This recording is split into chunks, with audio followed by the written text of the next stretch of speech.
નમસ્કાર, હળવદની ઓળખ સમાચારમાં આપનું હાર્દિક સ્વાગત છે। હળવદમાં શ્રી સ્વામિનારાયણ પ્રસાદી મંદિર જૂનું ટાવરવાળુનો વાર્ષિક પાટોત્સવ ઉજવાયો।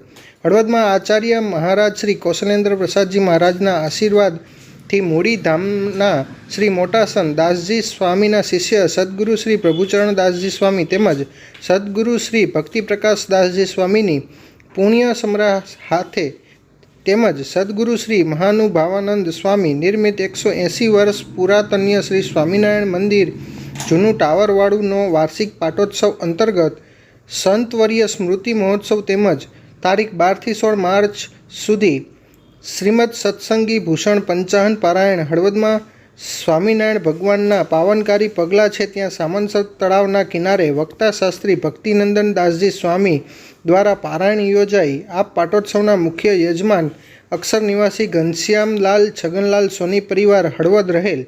આ પાટોત્સવ નિમિત્તે નીલકંઠવણીનો દિવ્ય અભિષેક બીજ મંત્ર અનુષ્ઠાન હોમ હરિયાદ યજ્ઞ દરરોજ વિવિધ અન્નકૂટ દર્શન તેમજ રાત્રિ કાર્યક્રમમાં મહિલા મંચ યુવાનો દ્વારા સાંસ્કૃતિક કાર્યક્રમ રાસ ગરબા ભજન સંધ્યા હાસ્ય રસ યોજાયા। ધામોધામથી બ્રહ્મનિષ્ઠ સંતો પધારેલ તેમજ સાંખ્ય યોગી બહેનો પધારેલ। સંકલન Sudhakarbhai Jani, Halvad. Thanks for watching. Follow us for more such videos and live.